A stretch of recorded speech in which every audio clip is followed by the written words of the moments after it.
Muy bien, pues siguiendo con el tema de clases, vamos a hacer algunos comentarios de cómo se llega a este recurso, ¿no? Entonces, en los lenguajes de programación, podríamos decir que existen dos tipos de datos, los que son los tipos de datos básicos y los abstractos. Dentro de los tipos de datos básicos, si ya nos vamos directamente a un lenguaje como C++, ahora sí, como ya vamos a trabajar en clases, se van a utilizar solo recursos orientados a objetos. Ya no se va a hacer la combinación como se ha dado en ciertas ocasiones entre el lenguaje C y el lenguaje C++, que son lenguajes completamente diferentes. Bueno, ahora sí vamos a estar solo en C++, solo en C++. Entonces los tipos de datos básicos son pues el tipo de dato in, el char, el flotante, el doble. Por ahí aquí se considera el void como un tipo de dato vacío, el void como un tipo de dato pero ok, no hubo donde acomodarlo. Entonces aquí está bien, es un tipo de dato, vaya.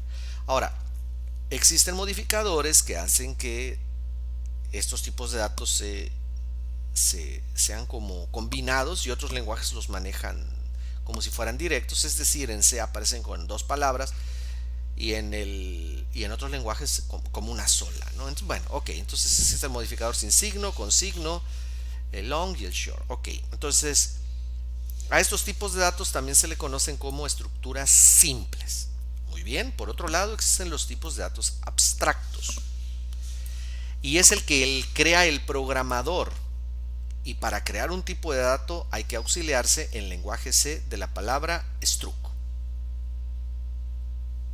A los tipos de datos abstractos también se les conoce como estructuras complejas.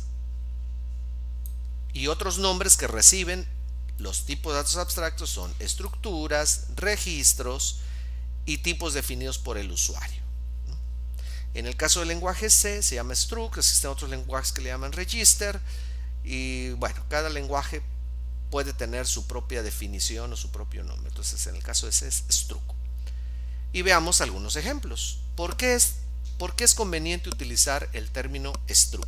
Muy bien, vámonos a una estructura humana, le voy a llamar, o conceptual, y vámonos a una persona, ¿no? Nos interesa hacer algún proceso con los datos de personas.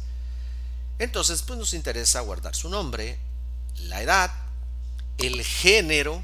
Esta palabra ya no la puedo usar, inclusive por cuestiones de los algoritmos. Ok, entonces el género masculino o femenino, la ocupación, su domicilio y su teléfono. Por alguna razón, estos son los datos que me interesan para administrar a una persona dentro de un sistema computacional.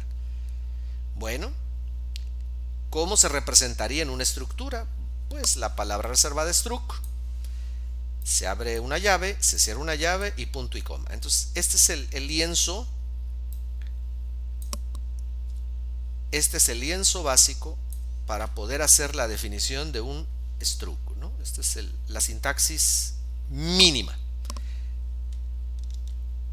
Restauro lo que estaba escrito, entonces se le da un nombre, en este caso persona, y dentro de persona pues hay que incluir los tipos de datos básicos del lenguaje. Entonces el nombre es un tipo de dato básico, un char de 50 elementos y además sin signo para poder abarcar las letras acentuadas del idioma español, ¿no? La edad, pues un entero. El género, una letra, un char solito, pues. La ocupación, el domicilio y el teléfono, pues son también cadenas. Entonces estamos representando toda esta tabla, toda esta tabla de información que contiene registros, en fin, se está representando en una estructura llamada persona. Y ahorita vamos a ver las ventajas de trabajar de esta forma. Otra estructura útil podría ser estudiante, alumno o alumno. Y bueno, nos interesa la matrícula. Este material, pues ya como que tengo que actualizarlo, lo hice hace mucho tiempo. Vean las matrículas del 97, 98. Ok, no pasa nada. La matrícula, pues. Luego el nombre, que además se puede fragmentar en paterno, porque las estructuras pueden contener otras estructuras y de esta manera hacer tipos de datos muy, muy, muy complejos. Y bueno, apellido paterno, materno y el nombre. Es conveniente separar el nombre completo en sus elementos porque a veces hay que ordenar nada más por apellido paterno. En fin, sale. El semestre y el promedio. Eso nos interesa de un estudiante. Puede haber más campos, claro, pero bueno, ok. Entonces la estructura quedaría de la siguiente forma. Entonces el lienzo básico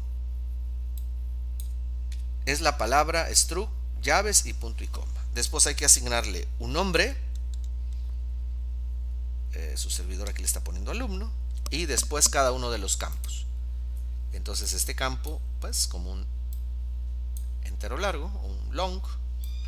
Cadenas para paterno, materno y nombre. Entero para el semestre y flotante para el promedio. Un libro.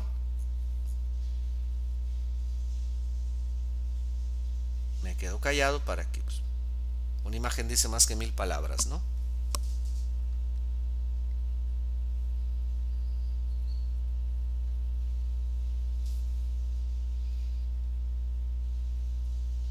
Un empleado. Permítanme. Un empleado. Ahí está. La estructura. Aquí hay la posibilidad de empaquetar todavía dos estructuras. Aquí es plana la declaración. Entonces, el chiste es que estamos llevando un concepto hacia la programación. Muy bien, aquí está una liga de fútbol.